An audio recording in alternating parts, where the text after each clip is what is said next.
네, 안녕하세요 여러분. 오늘은 22강 통치체제를 정비하다라는 걸 살펴보겠습니다. 여러분, 물론 이 통치체제를 정비한다 했을 때 그 주어가 뭐가 될까요? 그렇죠. 우리가 지금 이번 대단원에서 배우고 있는 바로 고려. 이 고려라는 나라가 통치체제를 정비해 가는 과정에 대해서 선생님과 함께 살펴보도록 하겠습니다. 그래서 오늘의 배움 목표 첫 번째는 뭐냐? 고려 전기에 정비된 통치체제의 내용을 여러분들이 정리할 수 있다라는 겁니다. 통치체제라는 게 뭘까? 체제라는 건 우리가 배웠었죠. 이게 시스템이에요, 시스템. 통치를 하기 위해서 어떤 시스템을 만들었을까? 그래서 중앙에서는 어떤 시스템, 중앙에서, 그리고 지방에서는 어떤 시스템, 그리고 또 군대는 어떤 시스템, 이런 것들, 어떤 것들이 있는지 수업 시간에 함께 살펴보도록 하겠습니다. 그리고 두 번째, 고려 관리 등용 제도의 특징. 관리를 등용한다. 어떻게 관리를 선발했을까?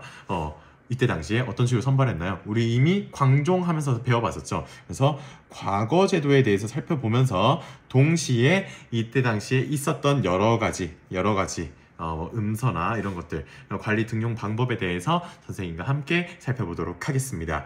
자, 그러면 첫 번째 우리 중앙과 지방의 통치 제도부터 함께 살펴볼게요. 중앙의 정치 제도는 어땠을까? 중앙의 정치 제도는 고려는 당에 뭘 받아들였을까? 삼성 육부제를 받아들였다라는 거 여러분들 아실 겁니다. 그럼 삼성 육부제가 어떤 거예요? 그렇죠. 당나라의 중앙 통치 제도였죠. 그거를 그대로 받아들였느냐? 그건 아니었어요. 고려의 스타일에 맞게, 실정에 맞게 받아들였습니다. 어떻게? 여러분들 오른쪽에 보시면 고려의 중앙 정치 제도를 이제 도표로 이렇게 만들어 놨는데 어때요? 성이 있는 게 총 몇 개가 있죠?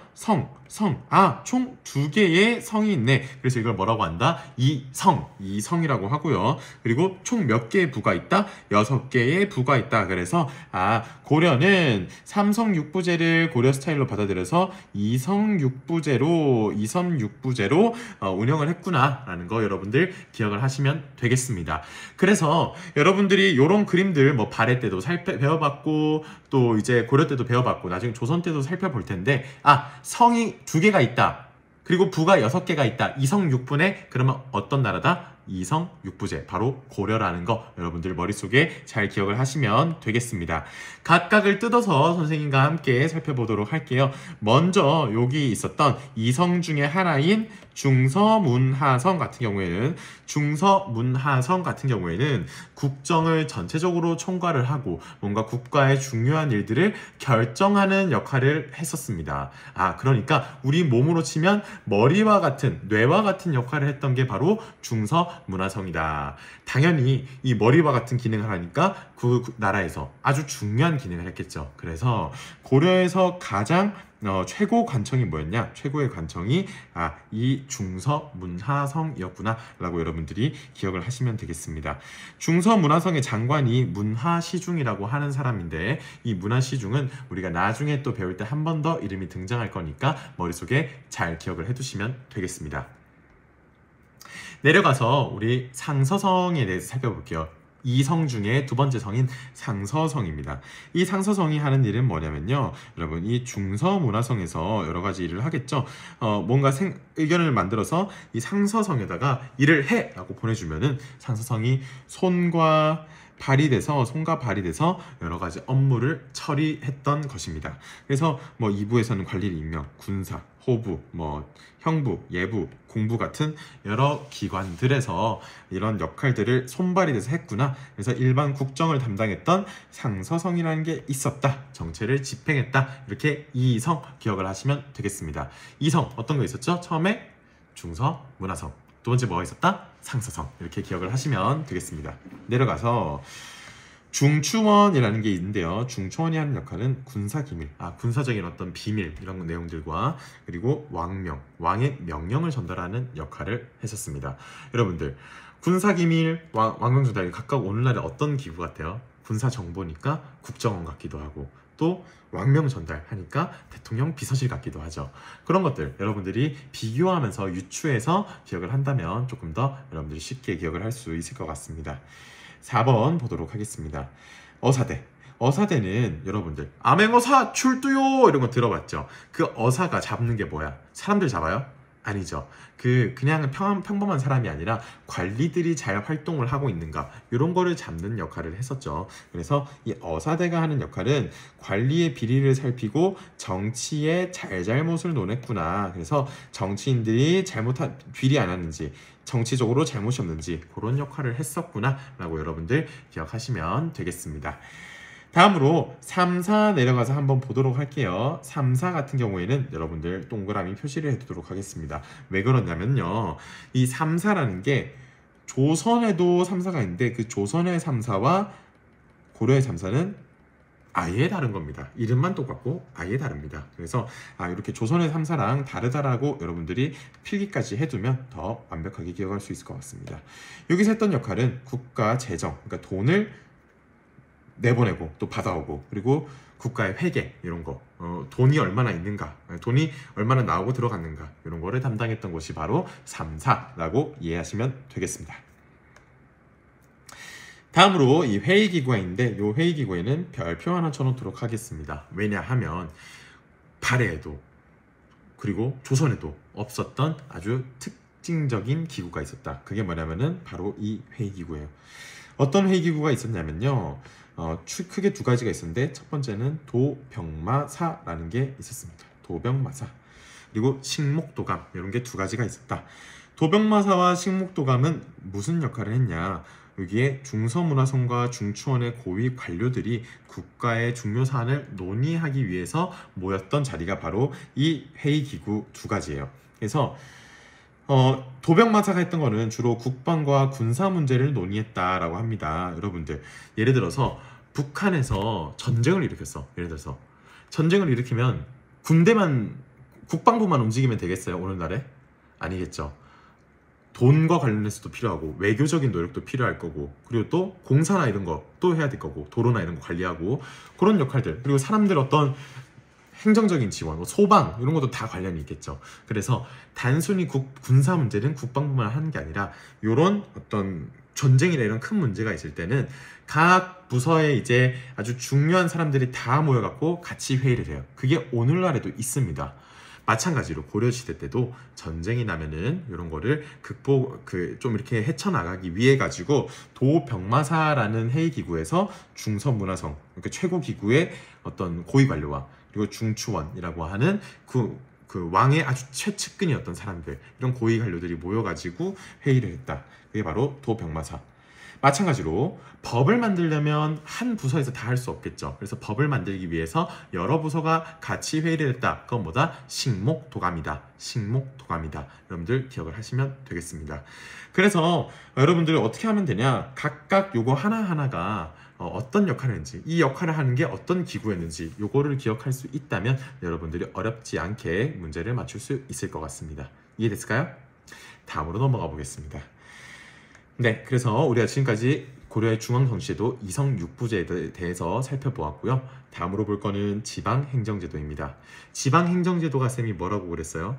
여러분, 주소 어떻게 적어요? 경기도, 남양주시, 백봉로 32, 몇 동, 몇 호 이렇게 적죠. 그런 것처럼 이런 지방의 어떤 시스템을 우리가 지방행정제도라고 한다. 이해를 하시면 되겠습니다. 이 지방행정제도는 어떤 식으로 정비했을까요? 그거는 우리가 함께 살펴보게 된다면 고려 초기에는 그냥 호족들이 각 지역에서 잘 나가는 호족들이 각 지역을 다스렸었어요. 근데 여러분 그냥 각 지역에 잘 나가는 사람들이 알아서 그냥 지역을 다스린다면 상대적으로 왕이 그 호족들을 통제하기가 쉬웠을까 어려웠을까? 어려웠겠죠. 지들 마음대로 하려고 그랬겠죠. 그래서 이 고려의 성종 때가 되면은 요거를 좀 더 시스템을 갖춰서 체계적으로 왕의 통제 아래에 지방을 두게 하려고 노력을 했었습니다. 그래서 성종 때가 되면은 주요 지역에 12목이라는 기구를 설치를 했고요. 그리고 지방관을 파견해서 고려의 지방제도가 틀을 갖춰나가기 시작했다라는 겁니다. 이 12목이 뭐냐면요. 여러분들 여기 한번 보시겠습니다. 여기 자세히 보시면 여러분 목이 보이나요? 목, 전주목, 목, 목이 여러 개가 있죠. 이런 식으로 목이 여러 개가 있었다. 이렇게 12개의 목을 설치를 한 다음에 거기다가 이제 왕이 임명한 호족들, 그냥 그 지역에 잘 나가는 아저씨들을 하는 게 아니라 왕이 직접 임명한 지방관을 보냄으로써 왕이 직접 지방을 다스리려고 했다라는 거. 누가? 성종이. 그거 한번 기억하시고요. 그게 이제 좀 더 발전되게 된다면은 오도, 양계, 경기라는 고려의 지방행정 제도로 발전을 하게 됩니다. 오도, 양계, 경기가 어떻게 되어 있는지 한번 보실게요. 그 전에 질문이 있을 수 있겠죠. 선생님 12목이라면서 얘는 또 왜 8목이 됐어요? 라고 할 수 있는데 성종 때 12목에다가 이게 정리가 돼서 8목이 되었다. 이렇게 이해를 하시면 되겠습니다. 그래서 오도, 양계, 경기라는 게 있는데 오도는 쉽게 말하면은 도, 셋, 넷, 5개 5도가 있는 거고, 그리고 양계는 뭐야? 양쪽에 계가 있다. 그래서 북계, 동계 양쪽에 있다. 그래서 양계라고 한다. 같이 한번 살펴볼게요. 고려는 전국을 오도, 양계, 경기로 나누고 일반 행정구역인 오도에는 지방관 누굴 보냈냐? 안찰사라고 하는 지방관을 보냈습니다. 쌤도 이게 헷갈릴 때가 있는데 이게 나중에 조선에서는 관찰사라는 게 또 등장을 합니다. 그래서 아이고 이 이름이 헷갈립니다. 고려에서는 안찰사, 조선에서는 관찰사. 한번 필기만 해주시면 되겠고요. 그리고 양계, 딱 봐도 지금 최전방이잖아요. 최전방. 여기는 뭘 보냈냐? 병사들과 말을 다스리는 병마사를 파견해서 양계를 다스리도록 했다. 그래서 오도에는 누굴 파견했다? 안찰사. 그리고 양계에는 누굴 파견했다? 병마사. 이렇게 기억을 하시면 되겠습니다. 오도 아래에는 군현 등을 두어서 지방관인 수령을 파견을 했고, 단 모든 군현에 지방관이 파견된 건 아니었다라고 되어 있는데, 일단 오도 아래에는 군현을 뒀어요. 우리도 마찬가지죠. 경기도 아래 시와 군이 있는 것처럼 이때는 오도 아래에 군과 현을 두었구나라고 그 이해를 하시면 되겠습니다. 그리고 지방관인 그 각 지방에다가 뭘 파견했냐? 수령이라는 걸 파견했습니다. 수령. 우리 뭐 수령님 이런 거 들어봤죠? 막 사또 이렇게 부르는 그 수령이 사또가 이 수령입니다. 그래서 군현의 수령을 파견해서 다스리도록 했다. 근데 이게 문제가 뭐냐면요. 고려시대 때는 이 개경에서 이 지역 곳곳에 모든 곳에다가 다 수령을 파견할 수 있었냐? 모두 파견했냐? 그렇게 하지 못했다는 거예요. 그래서 아주 중요한 몇몇 지역에는 수령을 파견을 했는데 수령이 파견되지 않은 지역도 있었다라고 이해를 하시면 되겠습니다. 그렇게 오히려 그렇게 지방관이 파견되지 않은 군현이 더 많았었는데, 이런 지방관이 파견되지 않은 군현을 뭐라고 했냐면 속현이라고 했었습니다. 속현. 반대로 지방관이 파견된 곳, 그 이제 주인이 있는 현이다 이래가지고 이건 뭐라고 하냐? 주현이라고 합니다. 주현. 이렇게 해서 비교해서 고려 때는 모든 지역에는 수령이 파견되지 않았구나 라고 여러분들이 기억하시면 되겠습니다. 그리고 이 속현과 그리고 또 특수행정구역이라는 게 있었는데요. 특수행정구역이 뭐냐면은 향부곡소라는 게 있었습니다. 향부곡소라는 게 뭐냐면은, 그러니까 쉽게 생각하자면은 군현에는 일반 백성들이 살았다고 생각을 하시면 돼요. 근데 이 향부곡소 같은 경우에는 특수행정구역이라서 그 지역에 있는 사람은 다소 자유가 없었습니다. 자유를 좀 박탈당했어요. 예를 들어서 향부곡소 중에 소라는 지역에 사는 사람들은 무조건 그 지역 사람들은 광산물, 뭐 철광석 캐고 이런 거 있잖아요. 광산물, 수산물 및 수공업 이런 거 있잖아요. 그런 제품도 국가가 필요한 물품을 생산하는 그런 역할만 했었어야 되는 거예요. 그러니까 그 지역 사람들은 일반 백성들보다는 자유가 더 적었다. 그래서 신분은 양인이지만 또 하는 일은 천했다. 굉장히 좀 힘들게 살았다. 라는 그런 지역도 있었다. 그런 특수행정구역이 향과 부곡과 소가 있었구나 라고 여러분들이 이해를 하시면 되겠습니다. 그래서 이 속현과 특수행정구역인 향부곡소는 지방관이 파견된 주현을 통해서 중앙과 연결됐다 라고 여러분들이 기억을 하시면 되겠습니다. 그래서 속현에서 무슨 일이 있으면 주현을 통해서 해결을 했구나 라고 보시면 되겠고요. 그리고 실질적으로는 속형과 향부곡 소에서는 호족 출신인 그 지방의 향리, 그러니까 호족 출신의 사람들이 향리라는 위치가 되어서 그 지방 사람들을 다스렸구나 이렇게 생각을 하시면 되겠습니다. 그리고 양계 한번 보시겠습니다. 양계 딱 봐도 최전방이죠. 최전방. 여기서 막 전쟁할 것 같죠. 그래서 여기서는 북쪽 국경 지역에 동계와 북해를 설치해서 뭔가 국경 이런 거를 수비하려고 했었고 군사 지역이고요. 그리고 경기는 수도 개경과 주변 지역을 경기라고 했구나 보시면 되겠습니다. 우리 경기도잖아요. 왜 경기도야? 서울이라는 수도 주변에 있으니까 경기도입니다. 이제 이해가 되죠? 그렇게 생각을 하시면 되겠고요. 군사제도 한번 보시겠습니다. 군사제도 이 고려 같은 경우에는 군사제도가 크게 중앙군과 지방군으로 나눠져 있었는데 궁궐과 왕실을 지키는 수도에 있었던 군대는 뭐가 있냐면 2군 그리고 또 6위 이렇게 있었습니다. 2군 6위가 있었다. 그러니까 중앙에서 이 왕이 통제하는 그런 군대가 2군 6위가 있었고 그 중에서 2군은 궁궐과 왕실을 지켰고 그리고 또 개경과 국경 지방을 지키는 군대에 6위가 있었다. 그래서 고려의 중앙군대는 2군 6위가 있었다. 기억을 하시면 되겠고요. 요거 잘 기억 한번 해보세요. 우리 저거 뭐야 어디야 저거 발해를 배울 때 뭐가 있었어? 한번 찾아보고요. 신라 배울 때 뭐가 있었어? 그것도 한번 찾아보시면 되겠습니다. 그래서 비교해서 발해는 뭐였지? 신라는 뭐가 있었지? 한번 비교해서 여러분들이 기억해 보시면 되겠습니다. 지방군 보도록 하겠습니다. 지방군은 크게 주현군과 주진군이 있었는데 주현군 같은 경우에는 딱 봐도 현에 있었을 것 같죠. 그래서 오도의 군사방어와 치안을 담당했다. 그러니까 치안이라면 경찰 역할도 했던 거죠. 반면에 주진군 같은 경우에는 양계에 주둔하면서 국경의 경비를 담당했다. 이렇게 이해를 하시면 되겠습니다. 그래서 고려는 크게 지방군과 중앙군이 있네. 중앙군은 2군 6위, 지방군은 주현군과 주진군이 있었네. 이렇게 여러분들이 기억을 하시면 되겠습니다. 자, 다음으로 우리 교육제도와 관리등용제도를 함께 살펴보도록 할게요. 교육제도는 고려는 교육을 중시하여 태조 때부터 개경과 서경에 학교를 세웠다고 해요. 학교, 그 교육을 굉장히 중요하게 생각을 해서 학교도 만들고 했는데 이 학교에서는 여러분들 뭘 가르쳤을까? 유학 이런 거를 가르쳤겠죠. 유학 같은 것들을 가르쳤습니다. 근데 그걸 가르치는 아주 고려 최고의 교육기관이 있었는데 그 최고의 교육기관 이름이 뭐냐면요. 바로 국자감입니다. 국자감. 또 학교가 또 나왔어. 우리 고구려 학교는 뭐였죠? 신라 학교는 뭐였죠? 발해 학교는 뭐였죠? 학교 시리즈만 해도 여러 학교가 있겠죠. 그래서 여러분들이 잘 비교를 해서 기억을 하시면 되겠습니다. 그래서 고구려, 신라, 발해 이런 데 있었고 그걸 비교해서 기억을 하시면 되겠고 그리고 중요한 지방에는 향교라는 또 이제 그러니까 우리 향촌 할 때 그 지방에 있는 학교를 만들어 가지고 또 학생들을 가르쳤다. 이렇게 보시면 되겠습니다. 그렇게 가르쳐 놓으면 얘들이 이제 과거 시험을 보겠죠. 과거 시험. 그래서 과거제라고 해야겠다. 과거제와 음서 이렇게 있는데요.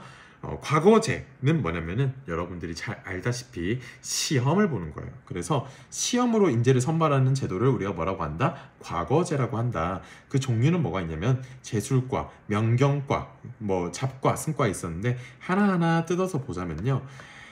먼저 이 문과 같은 경우에는 문과 뭘 뽑는 것 같아요?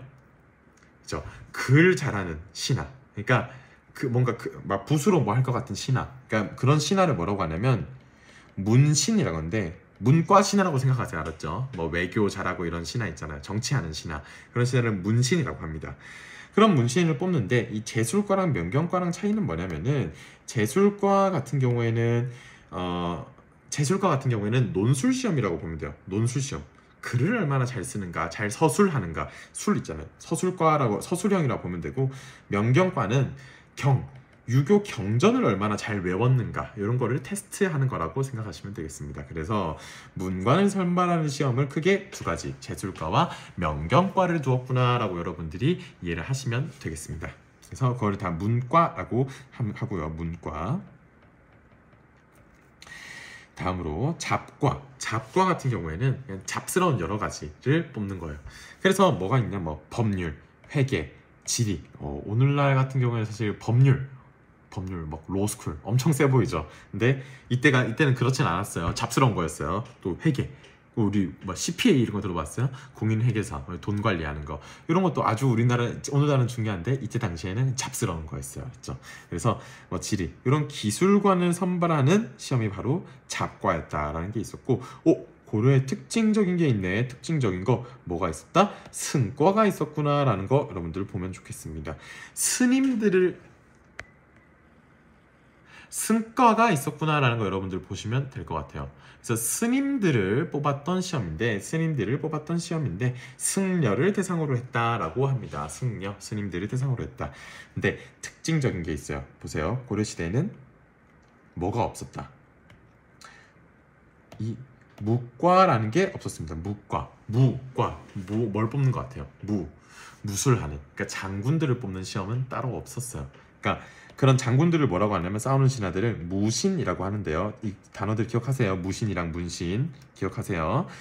무신을 뽑는 시험이었는데 그게 시행되지 않았어요. 그냥 무예가 뛰어난 사람을 그냥 무관으로 임명을 했대요. 따로 시험 없이. 쟤 좀 주먹 좀 세대, 잘한대 한다면은 뽑았던 약간 그런 느낌이라고 보시면 되겠습니다. 심지어 아주 높은 장군 이런 거 있잖아요. 여러분 들어봤던 귀주대첩 강감찬 이런 장군 있잖아요. 그런 장군은 무신 출신이 아니에요. 장군 출신이 아니야. 얘들은 문신이에요. 문과로 합격해서 온 사람들이에요. 그러니까 심지어 그만큼 무과 시험은 보지 않았고 이 문과를 통해서 사람들을 뽑았구나 라고 여러분들이 이해하시면 되겠습니다. 자격, 원칙적으로는 양인 이상이면 다 시험을 칠 수가 있었어요. 원칙적으로 양인 이상이면. 우리 아직 양인이라는 걸 배우지 않았는데, 쉽게 생각하면은 그냥 평범한 모든 사람, 농사 짓는 사람, 이런 사람들 다 양인입니다. 양인 밑에 뭐가 있냐? 천인이 있어요. 천민. 그러니까 뭐랄까, 뭐 노비나 이런 사람이 아니면 시험 다 칠 수 있었던 거예요. 근데 실제로 다 칠 수 있었을까? 이 사람들 맨날 나가서 아침부터 농사 짓고 있어야 되는데 어떻게 시험을 치겠어요? 그렇겠죠. 그래서 모두가 시험을 칠 수 있긴 하지만 칠 수 있는 사람은 사실 잘 나가는 소수 잘 나가는 사람들이었다. 이렇게 여러분들이 이해를 하시면 되겠습니다. 자, 근데 이 과거 제도 말고도 다른 제도가 하나 더 있었어요. 그 제도가 뭐냐면요, 이 제도는 과거 시험이 음서요. 시험이 없어요. 시험이 음서요. 이게 무슨 제도냐면은 음서 제도입니다. 알았죠? 음서. 시험이 음서. 알았죠? 시험이 음서. 뭐냐면은 왕족과 공신의 후손. 그러니까 왕족이나 그리고 공신, 그러니까 공을 세운 신하의 후손이면 그냥, 그리고 혹은 또 5품 이상 고위 관리. 5품 이상. 그러니까 5품이면 굉장히 높은 거예요. 알았죠? 5품 이상 고위 관리. 그렇게 되면은 그런 사람의 아들들은 과거 시험 보지도 않고 바로 음서로 관직에 진출을 할 수도 있었다라고 합니다. 그러니까 금수저들은 이렇게 바로 잘 나갈 수 있었다라고 하죠. 그래서 고위 관리는 음서를 이용해서 자기 지위를 계속 해줄 수도 있었다, 이렇게 보시면 되겠습니다.